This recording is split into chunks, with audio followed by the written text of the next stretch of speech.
You have forgotten the most important day of your life. Not your first day of school, not your first birthday, not your first word. The day you entered the world is gone. Think about that for a second. Every person watching this video was born. Every person experienced their first breath, their first sound, their first moment of existence. And yet, not a single one of us remembers it. Why? Most people think the answer is obvious. You were just a baby. Case closed. Except that explanation falls apart almost immediately, because babies are doing something strange. They learn. A lot. Within months of being born, babies can recognize faces, recognize voices, learn patterns. Some studies even suggest newborns respond differently to sounds they heard before birth. So information is clearly getting into the brain. The system is working, which creates a problem. If babies can learn, why can't you remember being one? And that's where the mystery begins. For years, scientists believed they had the answer. Deep inside your brain is a structure called the hippocampus. Think of it as your brain's memory librarian. Important experiences pass through it before becoming long-term memories. The idea seemed simple. Your hippocampus wasn't fully developed. No hippocampus, no memories. Case solved. Except it wasn't, because researchers discovered something unexpected. Children can form memories, real memories,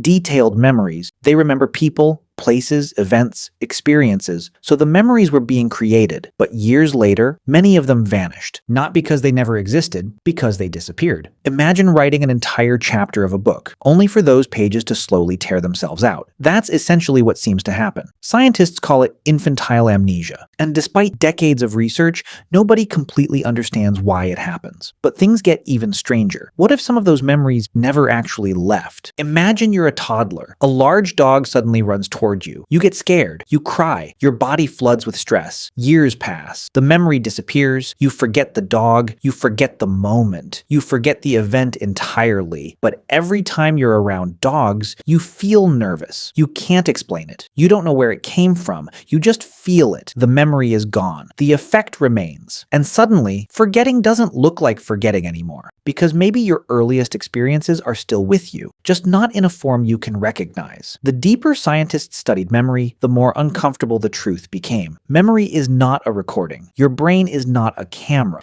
Every time you remember something, your brain rebuilds it, piece by piece, like a storyteller retelling an old story. Some details survive, others disappear. New details sneak in, the story changes, which means something most people never realize. Your memories are not stored exactly as they happened. They're edited, updated, rewritten, again and again and again. So maybe the real mystery isn't why you can't remember being born. Maybe the real mystery is whether any memory is truly permanent. Think about who you were 10 years ago. Different goals, different fears, different beliefs, maybe even a completely different personality. Now go back 15 years, 20 years. Further, at some point that older version of you begins to feel like someone else, a stranger, wearing your name. Not because they never existed, because your mind never stopped rewriting the story. The child disappears, the teenager disappears. Even the person you are today will eventually fade, and that changes the question completely. So why can't you remember being born? Partly because the systems responsible for long-term memory were still developing. Partly because childhood memories are unusually fragile, and partly because memory itself is far stranger than most people realize.